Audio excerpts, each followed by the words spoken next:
Hello, everyone. Welcome to the last hybrid event of the CASI Fall Seminar Series. My name is Amrita Kurian, and I'll be the moderator for today's event. Sharath and I co-organized the CASI Seminar Series with our director, Tariq Tattu. These seminars, especially hybrid ones, will not be possible whether it's publicizing the event or technical support or coffee and party rolls without the support of our colleagues at CASI, Junie, Alan, Juliana, Georgette, and the copious emotional support from our co-postdoctor, Shikhar Singh. So final shout out to all of them. A word about logistics for today's event. The speaker will talk for 30 to 35 minutes, which will be followed by Q&A. If you're attending virtually, please drop your questions in the chat and we will convey them to the speaker. I am absolutely honored and thrilled to introduce our last speaker of the series, Professor Sarah Beskey. Sarah Beskey is an anthropologist and the associate professor in the Department of International and Comparative Labor and Labor Relations, Law and History in the School of Industrial and Labor Relations at Cornell University. Labor. Before coming to Cornell from 2015 to 2020, she was the Charles Evans Hughes Assistant Professor in the Department of Anthropology and the Watson Institute for International and Public Affairs at Brown University. She also served as the president for the Society of Anthropology of Work from 2019 to 2021. In 2019, she received the prestigious Hun Postdoctoral Fellowship from the Wenner-Gren Foundation for Anthropological Research. She was also a postdoctoral fellow at the Michigan Society of Fellows. Sarah has worked in the Indian tea industry since 2006 and has published 2 books. Her first monograph, The Darjeeling Distinction, Labor and Justice for Fair Trade Tea Plantations in India, published by UC Press in 2004, is an ethnography that explores how the rise of fair trade practices around Darjeeling tea, like geographical indication and ethical sourcing, as well as post-colonial separatist politics of the second Gorkhaland agitation in the region, has shifted notions of fairness, value, and justice. Her second book, Tasting Qualities, The Past and Future of Tea, also published with the UC Press in 2020, is an experimental ethnography of the processual and pragmatic nature of quality that determines the price and maintains the taste of an everyday cup of tea. She has also co-edited the School for Advanced Research volume with Alex Blanchard, How Nature Works, Rethinking Labor on a Troubled Planet, published by SAR Press in 2019. This book of collected essays rethinks labor, an entrenched concept in modern scholarly thinking in the light of the Anthropocene. Her talk today explores the logic of government estate as an extension of colonial agrarian governance using Raymond Williams' idea of the countryside. This talk is part of her new research at the intersections of agronomy, colonial and post-colonial governance, and small-scale farming in the Himalayan region of Kalimpong, West Bengal. The talk is titled Estate Logic and the Making of an Agrarian Enclave in Bengal, Himalaya. Thank you, Sarah, for joining us. The floor is yours. Thank you so much. And if I sit here, does this work for? Okay, I might just do that because I'm working from some notes. So thank you really so much for the opportunity to speak with you today and share new work and the work that's very much in progress. It's really nice to be back and working with people and thinking with people in 3D again. It's something that I miss dearly and really kind of feed off of. And thank you so much to Amrita and the entire CASI community for the invitation, and particularly to Junie for all of your help in getting me here. Okay. So most of my research has been on tea production, particularly on plantations in India's eastern Himalaya. This region is often associated quite kind of almost stereotypically with tea and tea plantations. But today I'm going to talk about my ongoing research on the plantations outside. And I'm actually, I've mentioned it to some of you before, I mentioned it to everyone I meet. I'm on sabbatical in a few short days, and I'll be in India for 9 months actually doing the research for this project. So any of your thoughts are really quite welcome. And I came to this project on the outsides of the plantation, having spent a lot of time thinking about life and labor on them. And I've written about how tea workers live their lives and care for their families in the spaces outside of these actual tea fields, outside of the tea and the bushes in which they work. And the construction of a reproductive outside to the plantation is, of course, not unique to India in any way. In her work on Caribbean plantations, Sylvia Wynter juxtaposes the plot and the plantation. From the inception of the Caribbean plantation, planters ceded land to enslaved people on which they could grow food to feed themselves. These provision grounds, Wynter notes, also maximize the profits for the plantation by keeping people marginally alive. These were sites for the reproduction of African foodways, oral traditions, and anti-colonial resistance. Relationships of production and reproduction got me to thinking about the crops that are grown and circulate in plantation economies, but that don't kind of count in narratives of agriculture and post-colonial governance in India. In the eastern Himalaya of India, these are things like cardamom and celery, flowers, like here you see a cellar here, flowers and houseplants, as well as mulberry and maize. In this new project, I adopt a feminist political economy approach to agrarian life and labor that centers non-plantation spaces and non-plantation production to tell a story about the region. And today I'm going to share a small slice of this story by highlighting some ongoing historical and ethnographic work. So, farming isn't what it used to be. That's what people across Kalimpong told me when I was back there just this past summer in 2022 after a COVID-induced fieldwork hiatus. Something had dramatically shifted. In the before times, people were quick to valorize farming as the thing that distinguished Kalimpong, a district in the state of West Bengal perched on the northern edge of the state, and we're talking about kind of just to due east from Darjeeling as it's in the map insert, kind of in the little corner between Darjeeling and Bhutan. So this is Kalimpong. Kalimpong, people told me, kind of in the before times, was a green belt, an explicit and deliberate contrast, an outside to the region's most notable crop production system, the tea plantation complex that was centered in Darjeeling.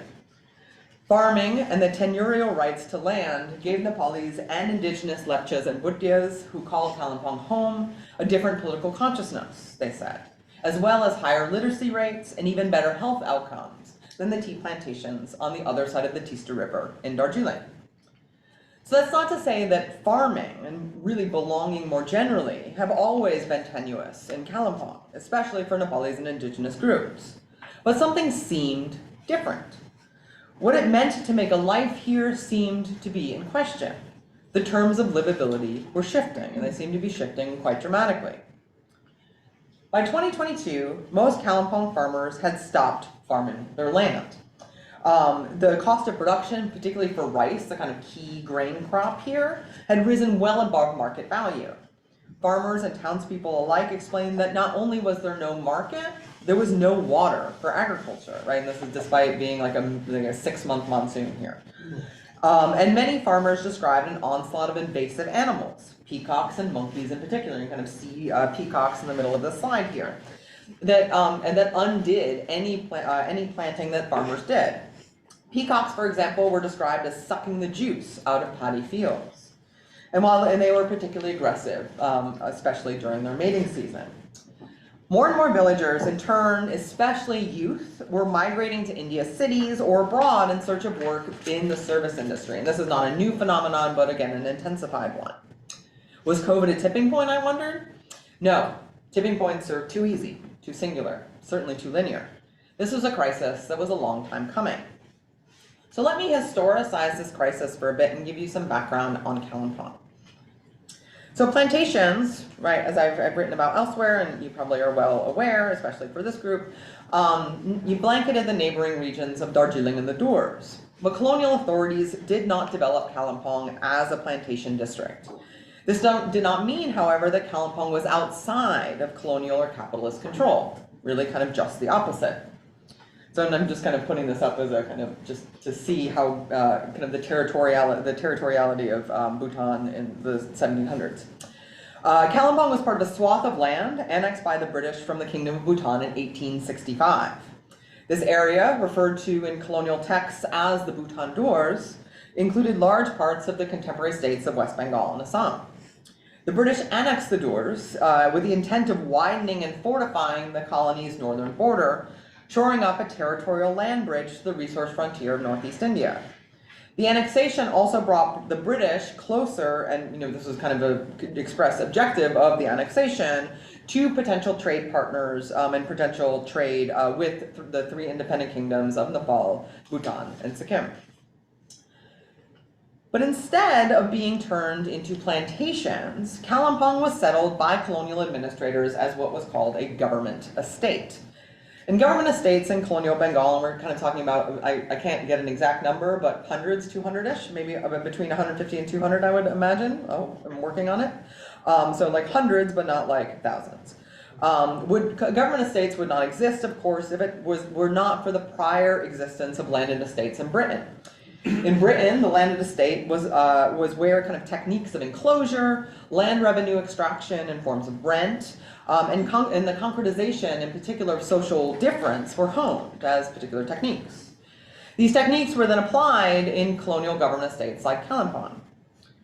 The estate model was rolled out initially as a tool of indirect rule in India. And I'm thinking here about zamindars, the regional elites granted property rights and revenue extraction rights by the East India Company to demarcated lands. These territories were called zamindari estates. By the mid 1800s, this saw the kind of, which saw the formation of the British Empire, the end of the transatlantic slave trade, and the expansion of tea and cinchona plantations in India. British, at this time, British colonial kind of power rebranded its vision for colonization as developing what they termed an imperial estate in its colonies, which was, again, oriented to commodity extraction. The growth of economies of scale came along with a surge in what could be called perhaps surplus life, human bodies and landscapes that exceeded requirements of even the most massive colonial enterprises. These new government estates emerged alongside industrial plantations, in part as a way of feeding them, and the growing colonial administrative class in urban centers like Calcutta, in which plantation commodities were traded as well.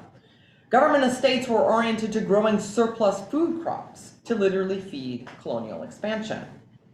Colonial powers thus enacted a model of ordered social reproduction in non-plantation agrarian landscapes.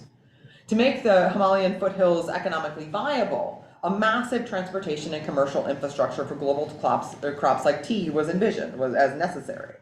But so too was an equally expansive reproductive infrastructure, a network of farms and markets that made non-plantation labor an essential part of the imperial economy, right? Again, one that generally doesn't count in narratives. So we can think of the plantation and the government estate together as a kind of a dialectically related colonial kind of mega infrastructure project, one that drastically and permanently remade this steep mountain landscape. So the idea for the Kalimpong government estate was seeded in the 1870s, just as famine swept across India, but especially in Bengal. In response, the colonial government set up the first of several famine commissions. And the first in particular, but they also did similar work subsequently, called for many things. But kind of in particular, the establishment of a new Bengal agricultural department. So the Bengal agricultural department was kind of formed in the wake of the 1870s famines. And the department was formed in 1886. And in that year, the newly appointed director of the agricultural department explained that there was a technocratic solution to famine. It was clearly a technological problem with a technological solution. And that this new department would be focused on better methods for cultivation, the diffusion of agricultural knowledge through training in agricultural colleges, which included, and I was talking about this earlier this morning, sending kind of a primary class of a cohort of Bengali men to a state management school in Cirencester in the Cotswolds to kind of jumpstart this training of agricultural experts in Bengal. But also, the department's original remit was also the collection of, quote, statistics of vital agricultural and economic facts. So on government estates like Kalimpong, the post-famine or kind of famine-oriented bureaucratic project of making live was linked with the economic project of making work. Kalimpong was designed to be a food producer for the plantations, the growing hill station of Darjeeling, and the colonial port city of Calcutta. Beginning in the 1880s, Nepalis, Lepchas, and Bhutias all, even though this was, indigenous land, and Lepcha and Bhutia land in particular, were settled on individual plots and enrolled as ryots or tenant farmers on this new estate. So like one family, one plot, like in this kind of checkerboard kind of relationship. And so these settlement reports kind of there was the 1886 settlement made it this big, the subsequent settlement 10 years later made it this big. So like the making of these individual plots kind of happened every 10 years, and Kalimpong is what it is based on the last 1920s settlement report for the government estate. Okay. For the purpose of the kind of formation of these government estates, especially here in Kalimpong, right, because of its historical kind of moment, was to ostensibly prevent famine. But it was also more explicitly aimed at making non-plantation land profitable through rents and revenue. Okay. In order to get produce from estate to market, the settlement guidelines for the government estate outlined the lease terms for all of these farmers, Nepali, Bhutia, and Lepcha ryots. They had to contribute, these farmers each had to contribute labor, free labor, to building roads, and they also had to surrender land if the government wanted it back. They could not cut trees down of more than 1 foot in girth, and they had to plant 1 tree per acre per year, because this was massive grazing land for the Bhutan king. They had no exclusive rights to any stream. In addition, agricultural extension projects aimed at Kalimpong's ryots experimented with grains and vegetables to find the optimal level of productivity for these individual tiny little small plots, and thus the optimal rent rate to charge ryots annually. And these extension projects therefore kind of distributed seeds and trained farmers by bringing them to Kalimpong town for training, or sending experts out to train them on new techniques, or to distribute seeds to maximize this productivity.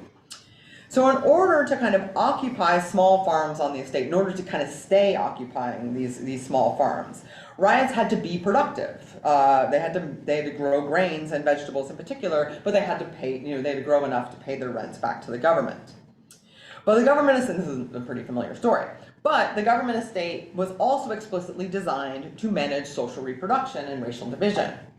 As I've kind of written elsewhere, there was a whole suite of rules about marriage and inheritance that was included in the state reports and in Kalimpong's estate design. But reproductive labor also included the building and maintaining of a particular vision, a particular aesthetic even, of the mountain landscape, a particular kind of countryside, right? That was treed instead of grazing land, for example.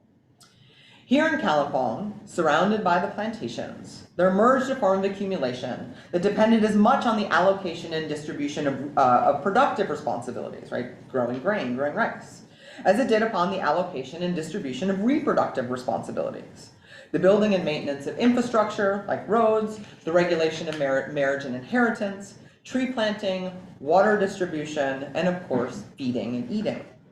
So this kind of close measurement of the food supply intertwined with an active, if not kind of somewhat, Foucauldian, investment in farmer productivity to reflect a biopolitical logic emergent really kind of across the British Empire, right? So this is kind of a piece with other projects. Okay, so now flash forward to the present. Making a living on one of these small farms is kind of no longer viable. At least that's what people would tell me all summer. People are leaving the land. Why? Well, the reasons are multiple and compounding, and that's what makes it quite difficult. Himalayan slopes are not easy to farm. Mechanical methods are super costly, but also really ill-suited to the terrain, especially in these small little plots. Agricultural extension outreach to small farmers by the government has drastically constricted as well. But here are some other considerations. Kalimpong's hillsides are incredibly landslide prone.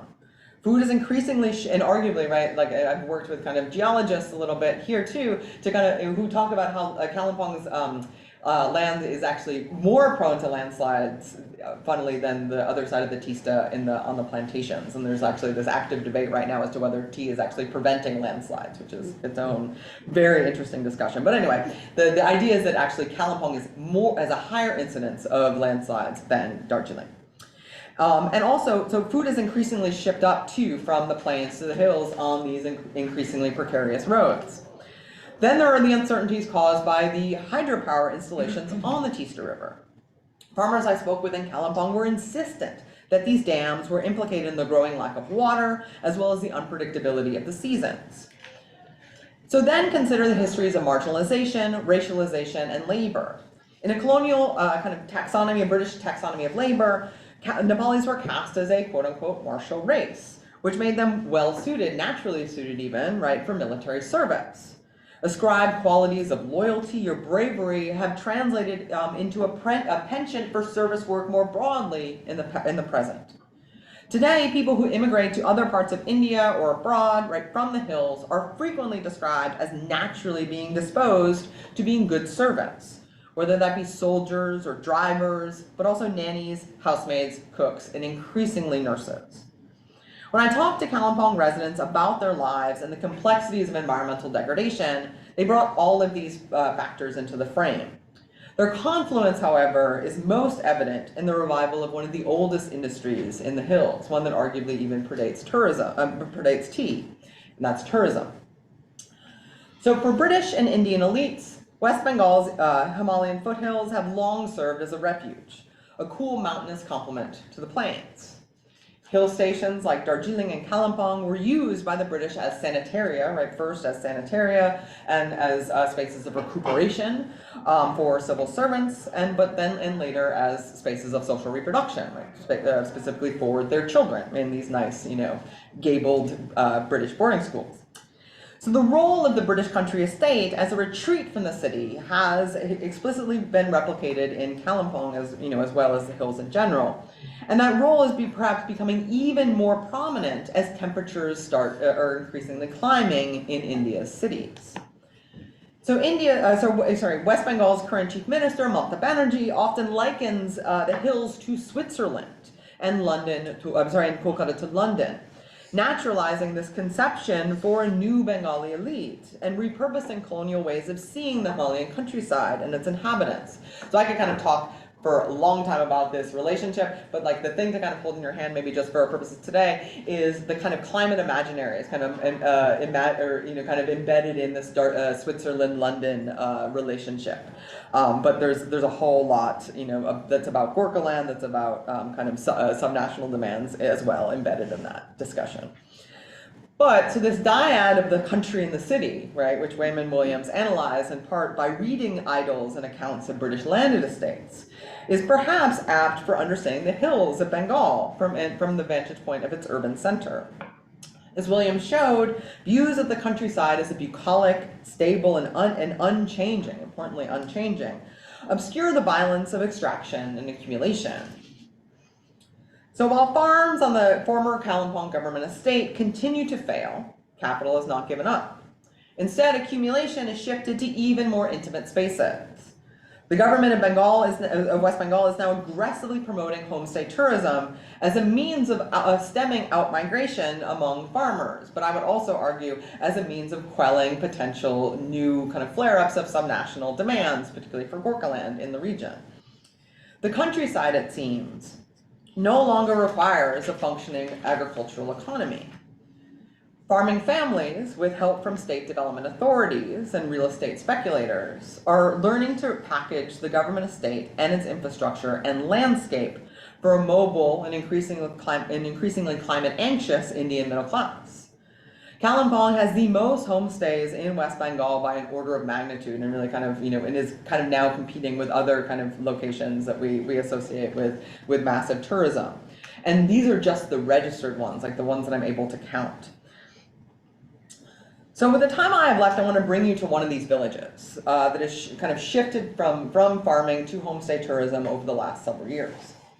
So Silarigao, which is named after, believe it or not, celery, is a village, as the lore goes, on the former Silk Route. It's higher than Kalimpong, up a rough road with like really quite spectacular views of Mount Kanchenjunga and the Himalayan range.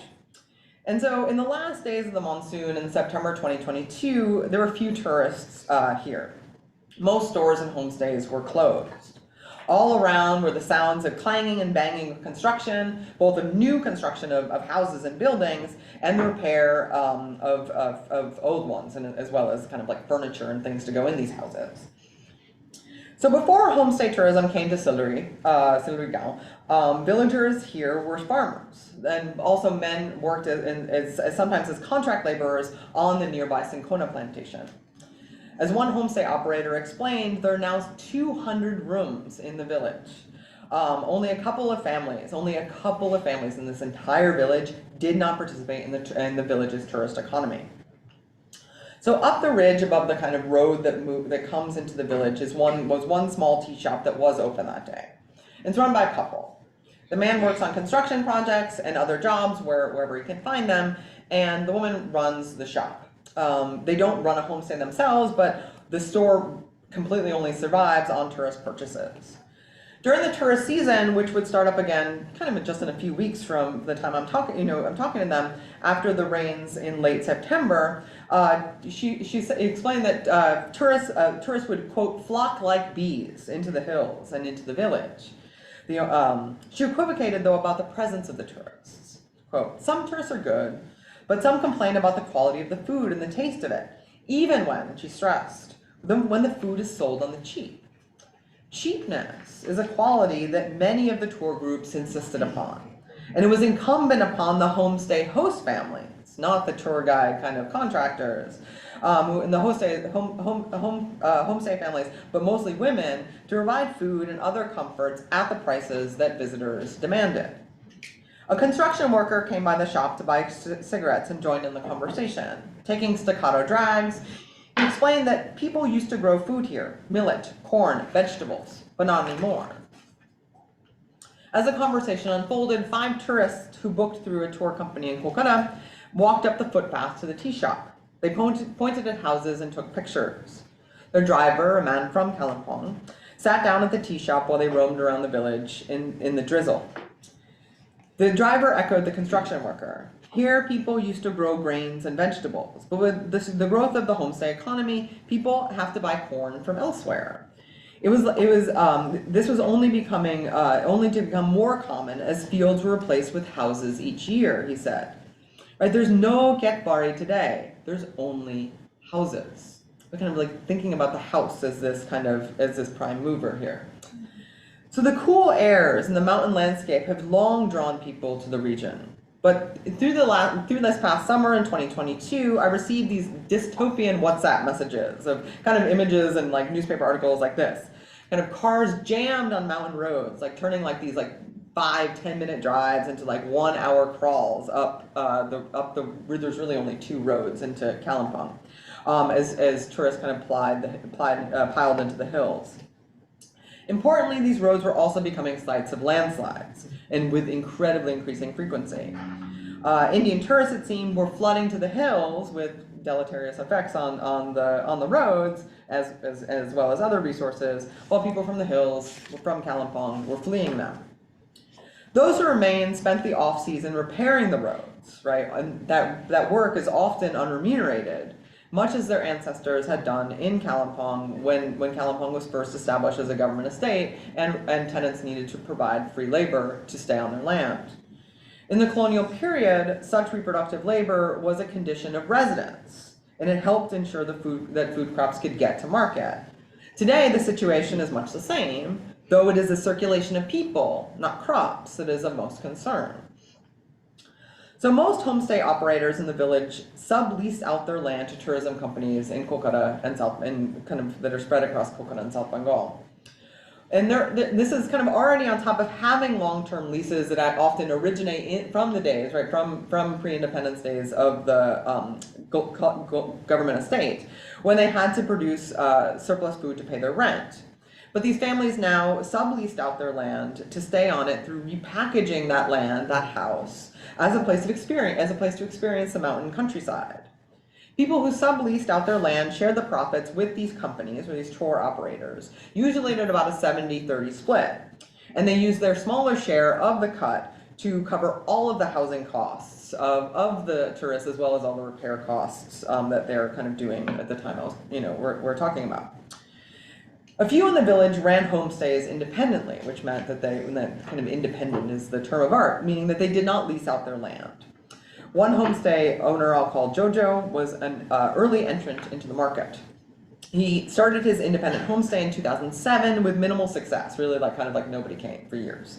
Until 2012, and really until 2012, business was totally spotty. And he said, they used to laugh at me. But since 2012, 40 to 50 tourists have booked each season, and now I have more, he's talking about he has more demand than he can actually fill in his rooms. People from Kolkata, he explained, are demanding to see the views from here. As Jojo talked, he received a few calls. He responded in the polyflected Bengali, a booking for a family for 6 nights, another for 7. One caller asked after the village's altitude and the amenities. After hanging up, he added, this too has a lifespan.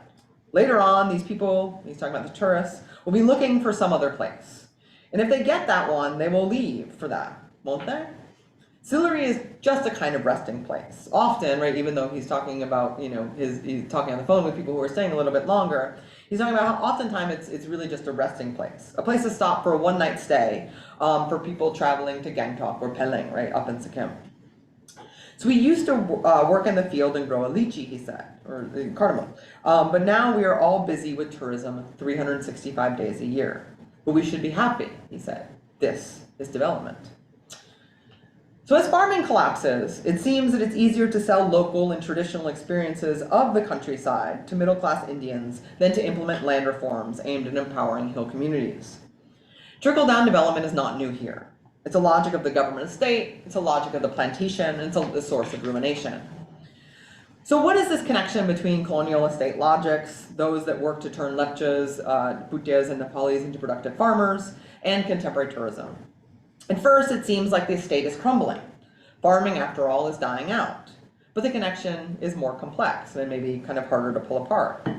The collapse of farming neither caused the rise of homestays, nor did homestays cause the collapse of farming. Behind the farming was kind of always this ideology of the countryside, a redemptive complement to the plantation and to the city. The fragility of that idea is plain to people like those who live in Silurigal. When Jojo talked about tourism as development, he talked about the cars, the roads, and the landslides that have already happened and those that are yet to come. More water shortages, more dependence on urban traders for basic supplies, and of course, more homestays are part of that future. So through homestays, social reproduction, the affective labors of making home, cooking, and caring and cleaning for tourists have become new sources of capital accumulation. The selling of experience in the context of climate crisis is not unique to the Eastern Himalayas or to the mountains at all in general. Homestays, though, in Kalimpong are of a piece with these larger shifts to affective labor in the context of twinned and kind of intertwined economic and ecological crisis. The landscapes that have been fetishized in colonial images of tea marketing over the last 150 years or more are part of this imaginary. Homestays then are not a new resource frontier at all, just an intensified one. Homestay tourism is not a redemptive alternative to colonial extraction either. Instead, it is one thread in a long, weedy trajectory of capital accumulation. Climate crisis and rapid agrarian transitions are meaning more work, specifically for those marginalized and most affected by these effects of climate crisis, which are obviously very unequally felt. Scholars of infrastructure remind us that mega projects collapse in often quite visible ways. They're fragile, often kind of inherently fragile. Kalimpong and other government estates are kinds of colonial mega projects. They take a lot of work. They take a lot of work to bring them into being, and they take a lot of work to hold them together. This work takes place in agricultural fields, as well as in restaurant kitchens in New Delhi, and increasingly Hebrew language training courses for would-be Nepali nurses to emigrate to Israel. It also takes place at home, in care for a growing influx of middle-class tourists who want Nepalis, Bhutias, and Lepchas to present them with an experience of authentic rural life in this place.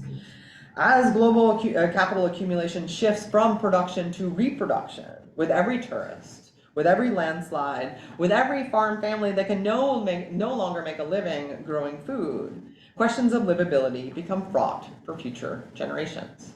Thank you.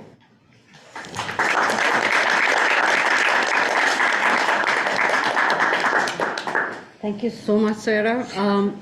The floor is now open for questions. I am actually going to take this moment to ask mine. And you captured all of this, right? The pressure on infrastructure, pollution, right? Move away from agriculture, and that sort of puts pressure on cities, all of that, right? But so did you get to speak to a couple of people, and maybe you haven't yet, but who have transitioned away from agriculture to tourism in the past couple of years, or the youth who out-migrate, and do they see this as an affective loss? They might probably characterize it as a loss, but is it really worse for them, or because agriculture is hard, right? It's both, it's just backbreaking and it's speculative, right? So is there relief? Like, is that also a thing, right? Like, it is an upwardly mobile thing to be able to go to the next town and live life not in the village, right? So did you come across any of that? So I mean, unsurprisingly, most of the loss is articulated by those who live in cities who haven't farmed in generations. Right. Right. Like that's or like not even in Kalimpong town. Right. Like Yeah. like looking as a narrative of loss. I mean, I think that like amongst farmers, and I haven't had as much of a chance to talk to younger folks, so that's kind of would be like what I would like to do. It's like not for lack of trying. Right, so it's not so much a loss. It's like it's a move to specificity. It's and what I'm really interested in is like when people are talking about barren land, what else do they want to talk about, right? And so to some and this is actually geographically more diffuse than, so I'm kind of trying to wrap my head around. Is like many people are talking about like the seeding of the demise of agriculture, and I had never picked up on this before in the 80s with the first Gorkhaland agitation, and the kind of unrestrained kind of control on forestry, like, and then there's a kind of like, is barren land creating more peacocks, or is like how kind of people are kind of narrating this causality. So I don't mean to say that like that folks in Siluria, no, like I mean the the homestay operators are like, this is what we got to do. And it's just like, we don't farm anymore, like we have to buy everything. They know that it's actually making them more fragile. Like, I mean, they're making their life, and they're like happy to talk about that, right? Like so the kind of constant like references to having to go buy corn isn't just like, it's a very predictable kind of narrative, of course, but it's also like in its predictability, it's indexing, I think, a particular kind of fragility. And so I don't so much of it's like with it from the perspective of farmers, whether it's a narrative of loss or a kind of increasing precarity for the people who stay, which is where I've spent most of the time, my time so far. Thank you so much. Okay, do we have questions? Yeah, Lior. Thanks so much, Sarah, for that wonderful talk. I have a couple of questions. The first is about, you talked about Silverigao and the incursion of tourism and these economies, and you mentioned that there were 2 households that refused. So I wanted to hear, like, who is refusing this, if anyone, or, and is there some refusing the incursion of roads, of tourism, various levels of things, and where does the Gorkhaland movement stand on this? Like, how are they? What's their attitude to this to the Kolkata Switzerland dream? And then the second question is about, you framed this as the plantations outside. And I really love that. And in the colonial period, you really see the coupling of that estate and the plantation. And I'm wondering, in the present moment, is this still coupled with that plantation economy, or how are you seeing that coupling taking place? Yeah, I'll start there. Thank you. Yeah, that's great. And I mean, it's actually, so I'm kind of taking your second question first and going to Gorkaland and refusal. So I kind of like in earnest really started this project in 2019. Like terrible time to start a research project. And was really captivated by actually like, the outsides really emerged from an EMIC kind of discussion of people in Kalimpong, whether they be kind of sitting like restaurant owners on the town kind of main drag, or folks in in the villages, talking about better health outcomes, better education, access to education, and at better prices, or at more affordable prices, so it is more accessible in Kalimpong than in Darjeeling, and like that the plantation was this kind of obstacle, and that look people would tell me like, look, like come here, like we debate, like the often thing that people like wanted to talk about is like the reaction to Kiran Desai's Inheritance of Loss, so it's about Kalimpong, it's about Gorkhaland, it's about representations in the Nepalis, and like people were really angry about that book in Kalimpong, really angry, but they're like they would like that would kind of come up as like, look at how we can talk and we can debate, we can talk about this, whereas like that conversation would never happen in Darjeeling. So like that kind of outsideness was something that really emerged during like when I kind of had started the project, right? So it's not like I didn't go in and like, I'm going to go study the plantations outside. I was like, I think Kalimpong is an interesting place. And like, what do people want to talk about here? And that kind of emerged from those discussions.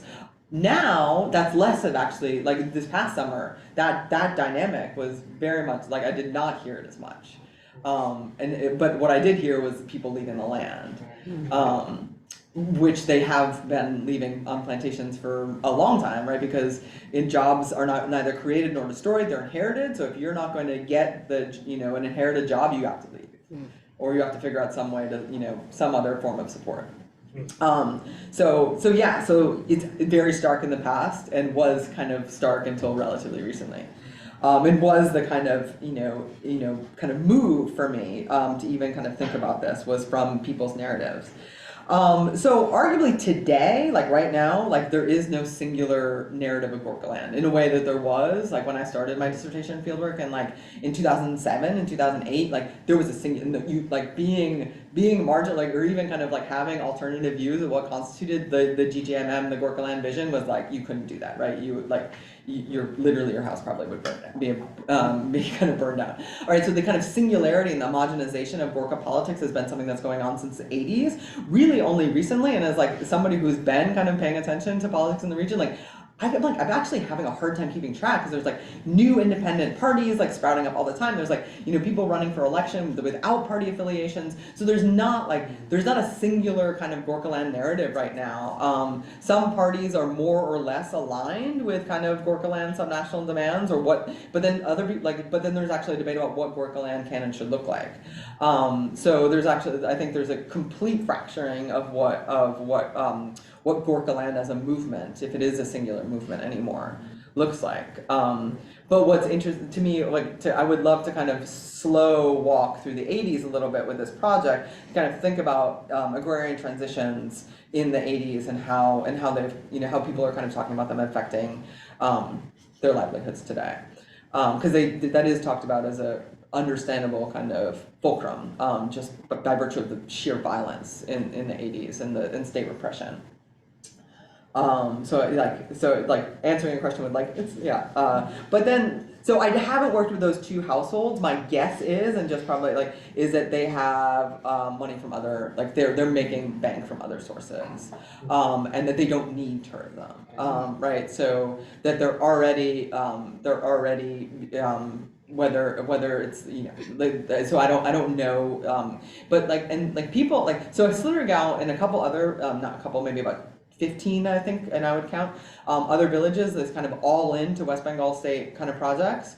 But in the other places that aren't those kind of 15, there's a little bit more speculation, right? Like the potentiality, will this be good for us? Will it not be good for us? Will it be good for me to kind of, as an individual household, participate in this if everyone else is not? So it's actually kind of outside of the spaces like Slittergau that kind of whether it's refusal, but it's more just consternation, Like, what is this? Like, what will happen if I lease my land for 30 years? Is it actually even valuable? Maybe, maybe not. But those are the discussions that I'm kind of having with people. It's like this, the study of ambivalence of like, what is the future? And how do we kind of think about the future in a material sense and in a kind of economic sense? Like, do we leave, do we not? Sharath has a question, and then Tariq. Yeah, thank you for your talk. I have two interrelated questions. The first one is I'm still trying to grapple around the distinction between plantation and estate and what is it doing to your work. So when we think about plantations as socio-political economic formations, particularly in the context of Caribbean, or I'm thinking about the work of Achille Mbembe or Necropolis, or so like you can see these as sites of power, violence, and extreme forms of exploitation and extraction. But these are also sites where mostly cash crops are grown as opposed to subsistence crops. So I'm wondering, like, what is the distinction that you want to draw here? Is it like specific to South Asia, or you're by drawing this distinction you're also gesturing toward a kind of a larger scholarship on colonialism, economy, and exploitation, or whatever? So that's something that I wanted to understand. And the second is the question of, it's actually quite interesting that estates were also slashed with princely states, for instance, in colonial India, right? So they had, kind of similar status as princely states, but it's like, but this is a government estate, so which means that there was no native elite ruling, is that right? So I'm wondering, like, what is, so in this long trajectory that you've given us from colonial times until now, when we move from farming to tourism, is there any role of political elites or any kind of non-grassroots level players driving this change or opposing this change? Yeah, so I'm just like, because this is like a very layered history of people, but at the same time I'm wondering about the role of people who actually held power, either the state officials or native elites, or yeah. Thank you so much.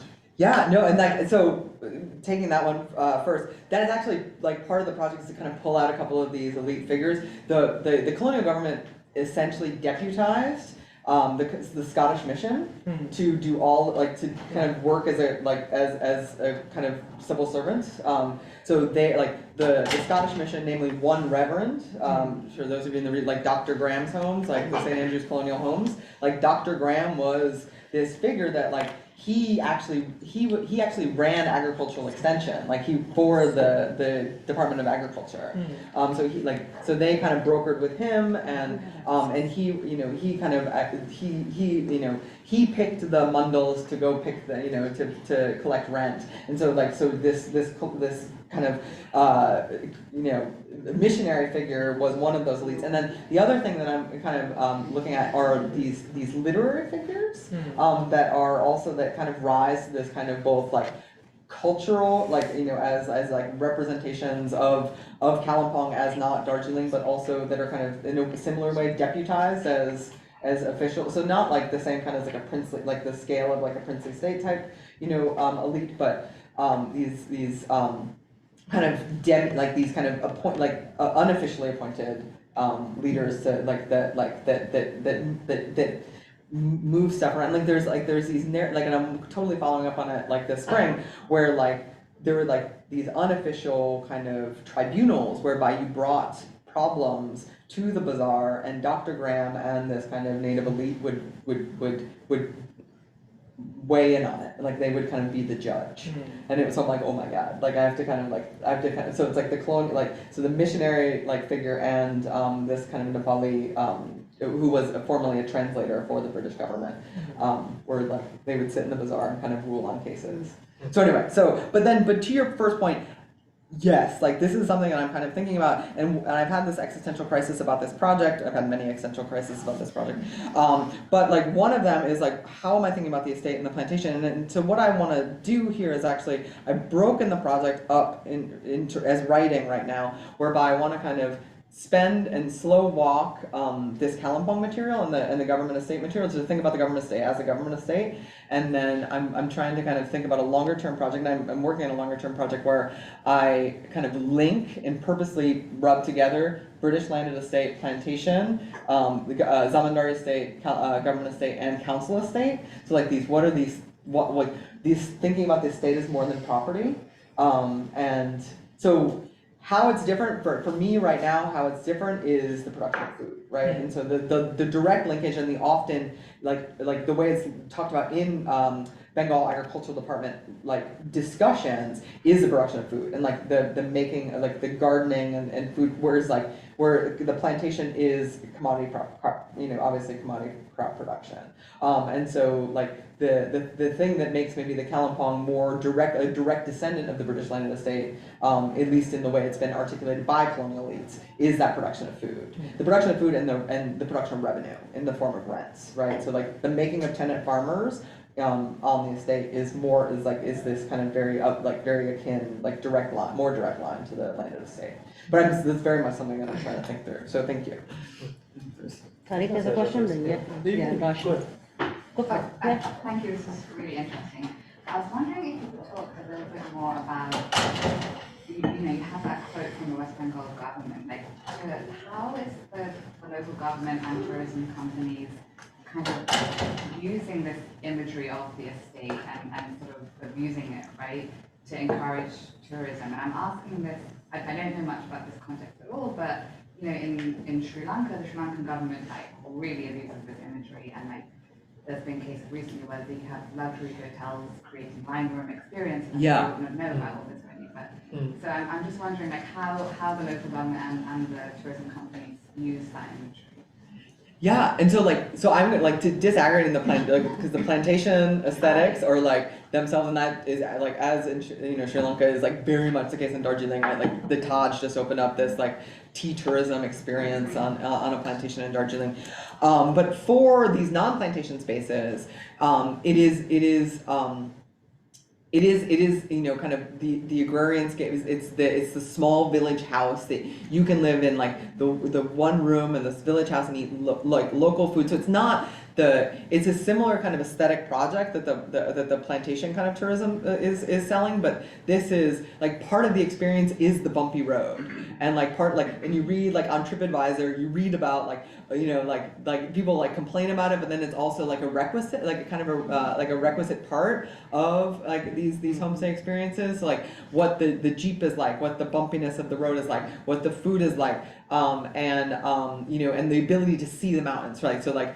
Right, like those of you like Satyajit Ray's kind of like this, like the waiting for the mountains to come out, like that's a thing, and like so, but like that Siliguri in particular, why it's so saturated with tourists, that vista is something, and that's what people like literally wait to come out for, and then also right, whether they're barren lands or like actual functioning paddy seems to be less like. No, I've never heard any kind of tourist kind of discussion on that, which is like so that's maybe the greenness. And that's what I'm super interested in is the linkages between government aesthetics and landscape practices, i.e. the planting of trees, afforestation as this deliberate project to make the landscape look a certain way, and so where the saturation of these homestays often are in reserve forests as well, or what became reserve forests. So like the tree, the countryside, the tree, like what are the parts that make up the countryside, which is a different thing. Is like what are the parts that make up the plantation? Rashi, Shikhar, Nicole. I have two slightly separate questions. This is so interesting. Thank you so much. One was about like, so you briefly alluded to like, how people themselves like living here like see the precarity in the tourism, right? That it can go away at any point, or like it can move elsewhere, and then also with the fixing of roads, without remuneration. I was wondering if you could just speak a little bit more to that. Like, do people kind of, like what do they think? Okay, so like is the state just gonna leave us here? So we don't have agriculture and then we don't have tourism and then what? And then my second question was just about like, I'm curious about the gender of the store. So like, I mean, clearly women's work is shifting. And I was just wondering if you could say a bit more about that. And so especially here, like the state leaving us, or the state kind of actively underdeveloping us has long been kind of part of the narrative for sure.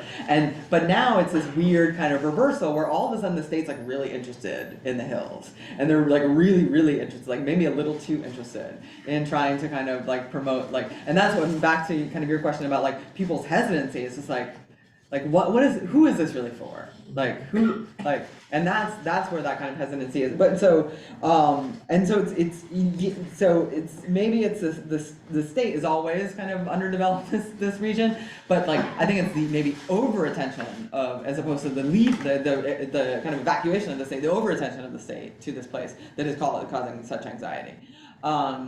But yes, so yeah, and this is like back to your kind of question about like demographics and thinking about the relationship, across generations, which is one of the things that I want to kind of look at this spring is like, how do we think about agrarian history from a generational perspective, and one that is gendered and generational? So yes, absolutely, all of this, labor falls totally disproportionately on women. So much so to the extent of which, like in places like Silurigal, like the women who are just like I literally never leave the house the entire tourist season. Like she's like the only people you see outside are tourists and the dogs, because they get to roam around free, and like they come back to eat when they want, because like everyone, people have, it's like that's the only people you see outside. So this kind of being bound to the house in a very new way, so, and that's like that kind of. That like the turning of accumulation to this incredibly intimate space that in a very much in a kind of troubling way really does limit, especially older women. Younger women, like if you're 20 and you want to learn Hebrew, or you want to move to the city, you want to work in a hairdressing, there's opportunities for you if you're 20. If you're 50, there are no, it's less the case, right? So you're working in the homestay. Has the advent of or the transition to tourism increased inequality within these communities, and what kinds of people are succeeding? Are they different from the ones that traditionally were more prosperous or wealthy within the community? I guess the skill set required to succeed is now slightly different. So some people may be better positioned. Productivity of land is not that important. View is more important. So did you encounter any of those? Yeah, I mean, so that's kind of this huge question that is part of the fragility, part of the what is this kind of question. And yes, I see it, increasing inequality. Obviously, early adopters have built out their infrastructure a little bit, and if you haven't leased your property, and you have the ability to kind of contract with a tourism operator, you're making way more money now. And so it's now clear that the leasing arrangements are really bad for homestay, because homestay, or the homeowners or former homeowners, because you lease out your land, so you get some immediate cash for that, but then you're kind of stuck on your house, and for women that's a double stuckness, whereby now you're the employee or in your own house. Right, if you're leasing your land, right. So that's creating an inequality, like the independent versus the leased homestay arrangement, but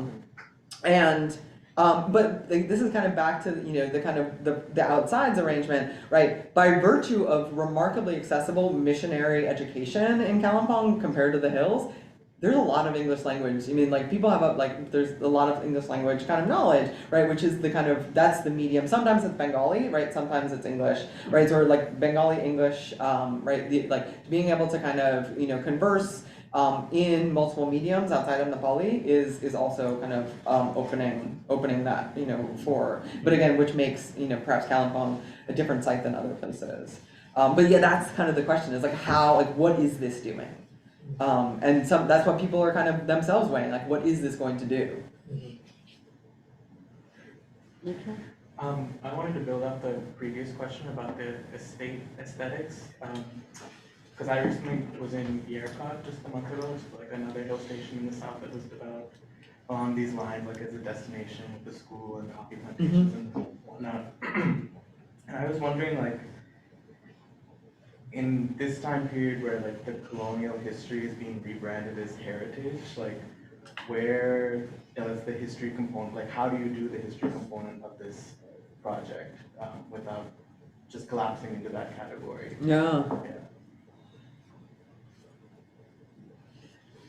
So I mean, methodologically, what I'm trying to kind of rub together are like fabulously banal agricultural like department reports, right? That kind of go through all of the experiments on Kalimpong farmers and kind of trying to rub that together with back to kind of Dr. Graham, these kind of fabulous missionary accounts of the success of Dr. Graham in so Dr. Graham's school. Why he's there, right? First he was a totally failed missionary. Then he opens a school for Anglo-Indian children, which are like all the progeny of planters and civil servants that like to get them out of their homes, like they're literally taken from their mothers and put into this school. So methodologically, like I'm bringing these two seeming very disparate kind of archives together, as well as like for me the anthropologist, like tell me about how things have changed, right? So like these are maybe like trying to the three big clumps of historical information that I'm trying to kind of move together. I love annual reports. Like, I really do. Like, I didn't realize it. Like, but like, they're really like to be able to read annual reports, like over years, and kind of to see kind of knowledge operationalizing, and like then kind of trying to follow some of these agricultural experts as they get dispatched to England or they get dispatched somewhere else. And all of the experiments, the thing that I'm really like the experiments on farmers and the way that like farmers are enrolled in trying to figure out ways to then take these these ideas about productivity or about how to grow a certain crop, and that like that work on Kalimpong farmers is then exported to other government states, because the Bengal Agriculture Department is like kind of seeing it as a network of experiments. Sarah, thanks so much for that talk. And yes, some of the thoughts I had have been addressed in these other questions. I do think it's fascinating to think about the form of tourism. I mean, you were alluding to that, but like the response you'd had about plantation tourism and also land ownership patterns. So what does it mean for riots to now also be, I mean, the homestay as a particular form, not just a particular form of care, which you alluded to in the talk, but also the land ownership patterns that undergird why this experience would look very different from what a plantation tourism experience and that kind of form of connectedness is kind of interesting to think through. But the question I had on land was kind of how is ownership, are there fears about ownership changing, right? Obviously in other hill areas too, there is this like tension between domicile laws and who can own, but also workarounds for that, and how plains people come initially as tourists and then figure out ways to have more permanent presence. And we were talking about how COVID may have been a shock to that because people were seeking long-term stay out there, and whether that's been the kind of leading edge for these discussions and what you were kind of picking up would be kind of interesting around ownership, not just staying.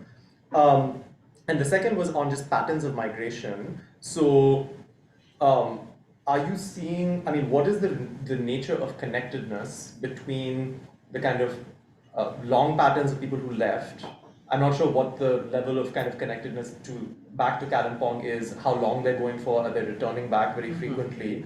But also now that you have a population that's hooked into staying, whether there's schisms developing on what's happening, that you're even in this homestay economy, like are migrants viewing this very differently or viewing these developments? You mentioned age among women as one kind of dividing factor, but are there other kinds of larger schisms, and does that even fuel larger kind of political schisms, even with views on Gorkha land or anything else like that? So just kind of now that you have this new cluster of kind of economic patterns at home, and you've had long-standing economic patterns of who leaves, kind of how those relationships are kind of developing.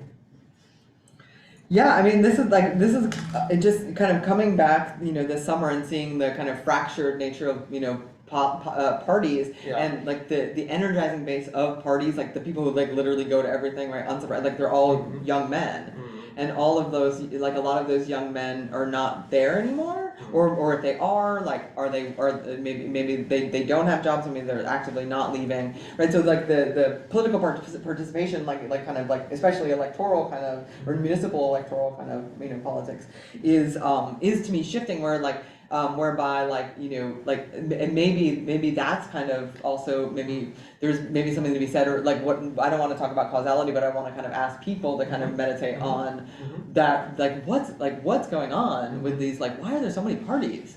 Is a point of discussion, and like to what extent is that actually embedded in the land part of Gorkha land, which is something I've always kind of been interested in, because like we think about subnational demands as ideological, but like how are they like materialized? So like your question with a question, because like it's something that I would like I'm still like very much looking into, but I really appreciate that as something to kind of think through. But then land ownership, it's like hard to like, and we were talking about this morning, it's like hard to actually like wrap your head around, and most people a lot of the conversations I have are like, so so tell me again, like how does like what is a lease again? Like what is this what is this piece of paper I have? And many people, even though they are technically, it is technically technically a leasehold, they don't have paperwork, and a lot of this is tribal land, which is like really impossible to sell. So it's like all of these very informal, potentially not even registered, right? Subleasing. So it's informal leasing on an informal lease. And so what are the protections that back to your kind of question about inequality, what are the protections that anyone actually even has at this point? And that's my fear, is just like there's none. Like the short answer is like I'm actually afraid that they're like the people who are inhabiting these houses, even though it is technically their house and all kind of customary law, have no claims to it. And even even something as gigantic as Dr. Graham's homes literally has no paper about their ownership. So, if I'm a developer and I decide one day, like if there's like speculative efforts that need to be made. Oh, there are speculative efforts. The barriers are very precarious to allow. Interesting. I'm giving them their Towsy numbers. I'm like, here, like if you go to the land reforms department, like, because I find those in the archive, I'm like, maybe you can find something on your own Towsy numbers. But but talking about it gets really, and so anyway, and then there's all these lease categories that I find really interesting that are these kind of vestiges from the colonial period, right? So there's like the regular kind of government estate land, which is the kind of individual plot, family plot. But then there's these other two categories of land, which is Darjeeling Improvement Area, Darjeeling Improvement Fund land, which was like the markets are these places where like the markets were purposely kind of sited in places where you could easily move food from to these places, so the plantation workers could get there also as well, or at least the plantation management. So then there's a whole different rental rates there, and then Kalimpong was also kind of settled as a Indian hill station, with the idea that like in the 1920s that rich Indians would move to Kalimpong and not to Darjeeling but to Kalimpong to kind of set up a native hill station. And so there's different lease categories for there, and you had to, as a homeowner, you had to have a house lease and a garden lease, and so then which have their own, anyway, so the permutations are completely confusing. Can we take one final question? We have a couple of questions from online. So, Nafeez, are you still there? Oh yes. Oh, sorry, my bad. I'm sorry, I can't read the question here.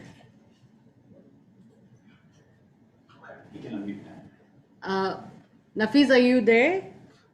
Yeah, I'm here now. Can you hear me? We can hear you. Hi. So, thanks for unmuting me, letting me speak. One time only, so use it wisely. I just want to say it's really fascinating talk, and I think my question, the kind of thought that I was having has been answered, so I won't go over that again. But I'm just want to say I was really fascinated by this distinction between estate and plantation, and the question about land rights and all of that. And I was just thinking about Coorg. Not that I really know a lot about it, but the kind of coffee growing in Coorg and the kind of references to both estate and plantation almost simultaneously or synonymously got me thinking about the genealogy of these terms, and whether these terms are in some ways slippery, and especially when they're used in kind of everyday language and in everyday discourse. And interestingly, Coorg, a lot of the owners are also turning to homestays, so there's a big homestay economy there. So I'm wondering if there are any parallels between these beverages and their politics. So yeah, thank you so much. Consumability on multiple levels, right? I mean, so this kind of relationship between the estate and the plantation is something like, so I had always in my first book, I explicitly write about this, that I always thought like, and I feel like, oh, there you are. I feel like, no, I feel like I should still talk. I guess I should still talk this way. Like I talked about how the estate, was a euphemism for the plantation. I was like, oh, this is a way of but then I think it's way more complicated than that. And what, I think there's actually something really perhaps interesting that I want to kind of do with kind of setting up this comparison, what does travel with the estate? What is enacted, when it's commodity crop production, when it's enslaved, when it's indentured, when it's, this relationship between the thing being produced in the labor form and the land labor, right, thing relationship. So yes, I mean, what's interesting about the estate is it is this kind of British colonial kind of form, right? It's this Angloism, right? It appears as the estate. So how do we in rubbing together, right, the plantation and the colonial, in the council estate, or the government estate and the landed estate and the council estate?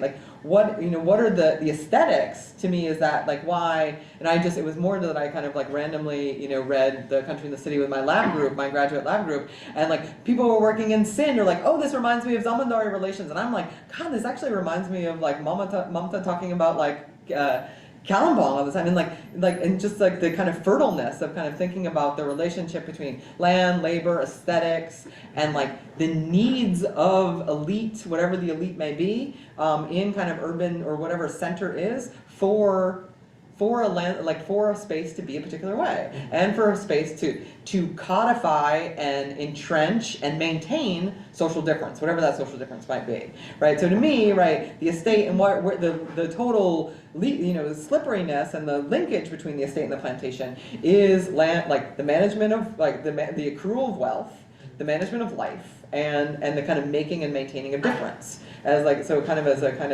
something that kind of works across all of these estate forms. What I do with that now, I'm not quite sure, but that's the long-term kind of project. But for me, for the ethic, what I want to kind of do right now, kind of actually thinking back to my conversations with folks in 2019, is to write something that's just about Kalimpong, because so many representations of the hills are about tea, or about these fantastical accounts of white planters, blah blah blah, and tea and plantations, and even the Tibet trade as these kind of dominant narratives of what constitutes the hills. And so what I want to kind of do is to tell a story through celery. And because celery is there only by virtue of there being agricultural extension programs that were selling celery back to Calcutta for people to have in their whatever they do with celery. I don't know. The Maoris put it in dal, and it's quite delicious. But yeah. So we've almost run out of time. For those of you who had questions, I'll make sure it's passed on to the speaker. For now, let's all join together to thank Sarah for this lovely discussion and talk.